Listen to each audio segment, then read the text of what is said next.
Voilà, rebonjour. À l'ordre, s'il vous plaît, ayant constaté le quorum, je déclare la séance de la Commission des Transports et de l'Environnement ouverte.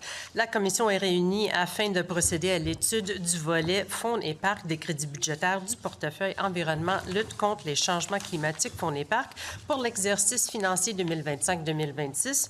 Une enveloppe de 45 minutes a été allouée pour l'étude de ces crédits. Madame la secrétaire, y a-t-il des remplacements?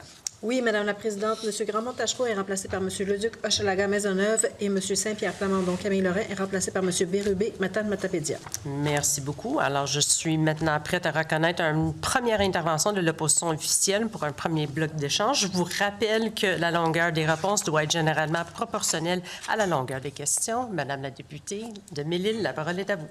Oui. Je pense que je suis décalée. Je suis désolée, Madame la Présidente. Écoutez, je vais parler des agents de la faune. L'an dernier, on a eu plusieurs échanges à ce sujet. On constate qu'il y a eu quelques ajouts d'agents, mais on est encore en deçà quand même de façon importante des chiffres qu'il y avait dans le passé. On est rendu à 350 agents selon les données qu'on nous a transmises. Là, il y a eu un gel des embauches qui, heureusement, n'a pas été appliqué aux agents de la faune. On a eu un article comme quoi il y aurait une cohorte qui serait ouverte, celle de février. Mais qu'en est-il des cohortes, des autres cohortes du reste de l'année? Bonjour aux nouveaux collègues qui se joignent à nous. Très heureux que la collègue le mentionne. Effectivement, il y a un effort qui est demandé au niveau de l'administration publique, au niveau des embauches, mais cet effort-là ne vise pas les agents de protection de la faune. C'est dans la convention collective qui a été signée là, depuis la dernière étude de crédit. Donc oui, on pourra avoir du renfort. Donc actuellement, je peux confirmer qu'il y a 32 agents qui sont en formation. Ce sont des agents là, qui vont pouvoir intégrer leurs fonctions là, une fois la formation complétée. Et ce qu'il faut savoir, c'est qu'il y a aussi des affichages là, qui ont été faits récemment pour deux autres cohortes. Donc, on parle du printemps, mais il y a également l'été prochain. Et ce sont des renforts là, qui sont attendus, qui feront une différence. Et moi, l'élément là, qui me rend le plus confiant pour la suite des choses, il y avait un défi ces dernières années pour remplir nos cohortes. Il y a beaucoup d'efforts qui ont été faits à travers différents salons, à travers différentes initiatives, et on sent maintenant un engouement plus important pour le métier, qui est une superbe profession d'ailleurs, et très confiant que les prochaines cohortes seront complètes et permettront là, de renflouer les rangs au niveau de nos effectifs. Dans une cohorte de 32 potentiels agents, combien terminent réellement et décident là, de poursuivre et faire le métier d'agent de la faune? Au niveau du taux de rétention, là, la réponse me sera vraisemblablement fournie. Là, on m'indique que c'est une petite variation, mais souvent, c'est presque l'ensemble des étudiants là, qui complètent leur formation. Il faut savoir qu'il y avait des affichages de postes également. Et pour ce qui est de... Parce que dans le fond, l'année passée, ce qu'on discutait, c'est qu'il y avait quand même beaucoup de départs à la retraite.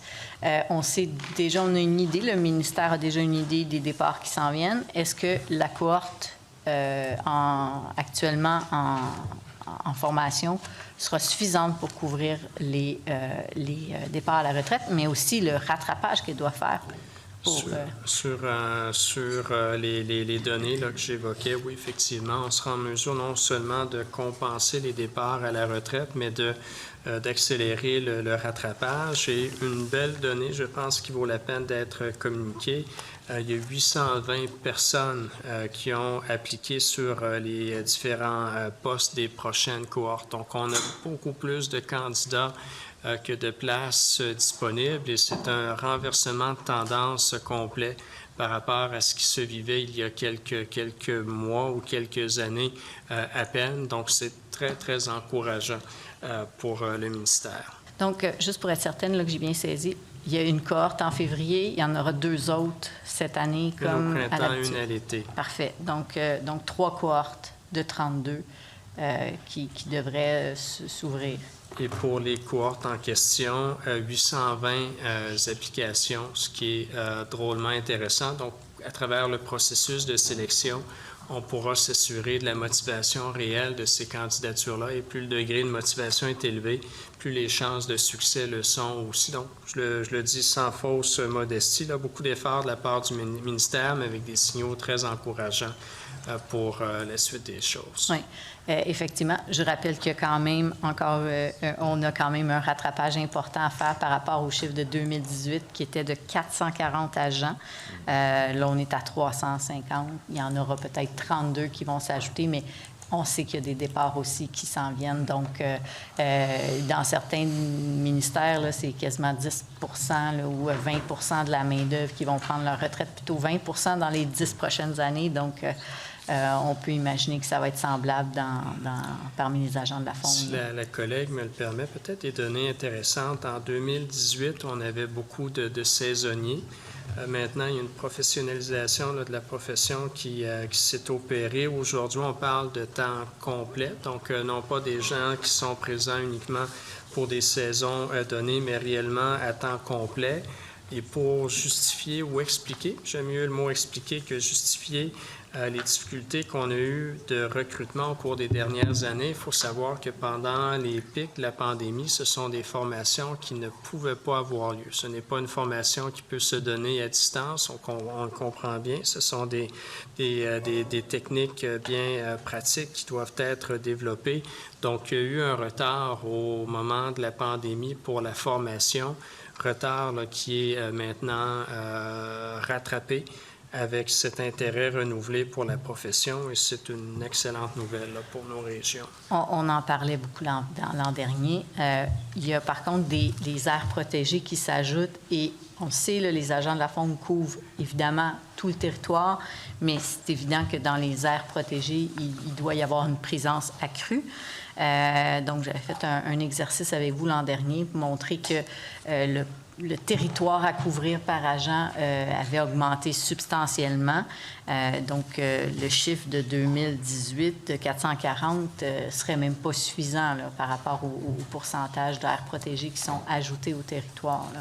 Et ce que je mentionnais tout à l'heure, 2018 est une année là, que l'on peut évoquer là, sans difficulté, mais avec un changement d'approche de la part du ministère. On ne parle plus de saisonniers, mais d'agents là, qui sont présents sur le territoire à l'année longue. Donc, ça fait une différence aussi sur le territoire qui est à couvrir. Mais on est conscient qu'il y a des besoins à combler et on se donne des moyens là, pour y parvenir. Et il y a un pouvoir d'attraction là, qui est nettement plus important et qui est perceptible sur le terrain depuis que le ministère redouble d'efforts à ce niveau-là. Entre-temps, il y a des secteurs qui semblent actuellement plutôt délaissés. On parle de Sept-Îles, où il n'y avait qu'un seul agent. Le bureau d'Anticosti n'en avait aucun en fonction. Matagami, pardon.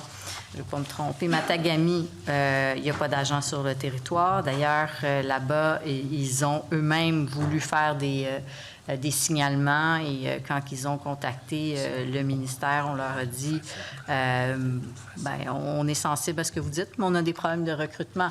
Donc, en attendant, comment on s'assure de couvrir tous les territoires de façon équitable? C'est une bonne question et on ne s'en cache pas. Là. Il y a des réflexions sur la présence des bureaux sur le territoire. Il y a des bureaux qui ne sont pas ouverts faute d'agents en nombre suffisant.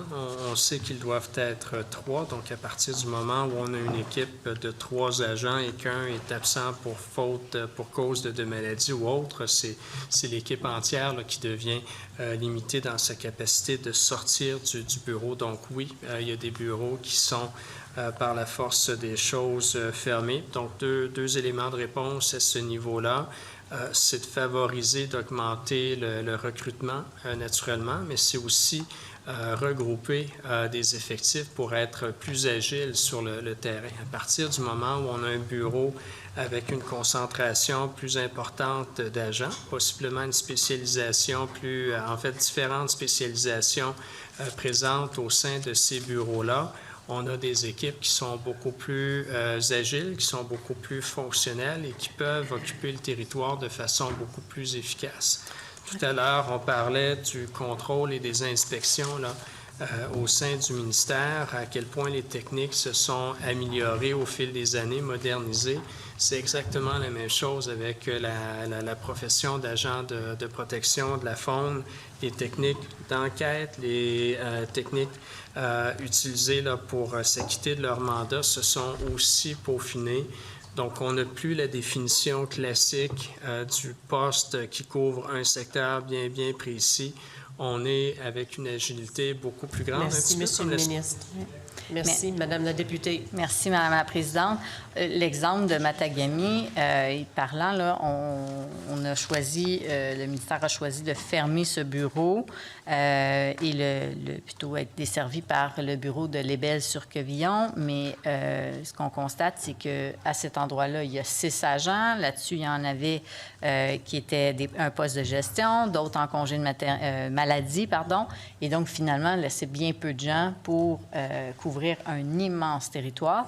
Il semble, les choix physiques, là, quand on regarde au niveau géographique, en tout cas, les gens qui sont concernés se demandent si on fait les choix les plus optimaux aussi.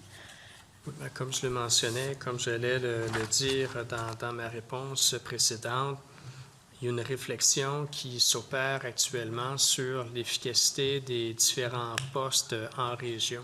Ce n'est plus nécessaire d'en avoir systématiquement autant, mais il faut s'assurer que les postes qui sont ouverts le soient de façon à permettre à être plus agile au niveau des équipes. Ça veut dire plus d'agents dans un même poste avec une capacité de mobilisation plus grande, une collaboration entre les agents de différents postes également. Et ce que j'allais mentionner, c'est que la Sûreté du Québec, il y a quelques années, a fait un exercice semblable au niveau de ses postes.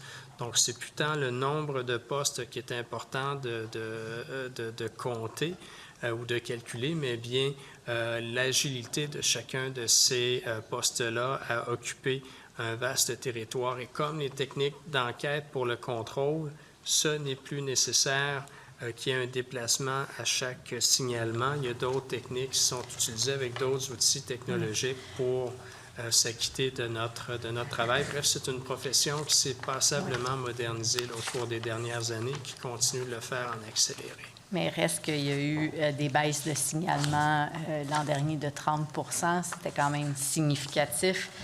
Donc, même si on dit qu'il y a d'autres techniques, les agents eux-mêmes nous disent bien, il nous manque de bras. Et visiblement, on n'est pas capable de tout couvrir. Donc, il y a un enjeu à ce niveau-là. Il y a aussi eu un incident quand même inquiétant récemment, là, en mars, fin mars, des agents de protection de la faune qui ont été d'une certaine façon menacés là, par des braconniers, ou en tout cas des braconniers potentiels. Bref, je voulais savoir peut-être s'il y avait eu, c'est ça, du renforcement de la sécurité pour ces agents-là qui opèrent sur la Côte-Nord. Naturellement, l'enjeu de la sécurité de nos agents demeure une priorité. On veut s'assurer qu'ils puissent œuvrer là, dans un environnement qui soit sécuritaire. Donc, les agents eux-mêmes ont des pouvoirs qui leur sont reconnus en bonne et due forme. Il y a une collaboration aussi qui s'opère avec les corps policiers régionaux, souvent la Sûreté du Québec, pour s'assurer de cet environnement sécuritaire. Mais tout à l'heure, quand je parlais de modernisation de la profession, la formation est beaucoup plus complète aujourd'hui sur les enjeux de sécurité. On a des outils qu'on n'avait pas il y a quelques années là, dans ce service. On parle de maître chien, on parle d'utilisation non pas généralisée, mais beaucoup plus fréquente de drones notamment. Donc, c'est une pratique qui s'est passablement transformée pour répondre à ces nouvelles réalités. Mais je le réitère, l'enjeu de la sécurité là, demeure une priorité là, pour le ministère et pour le gouvernement.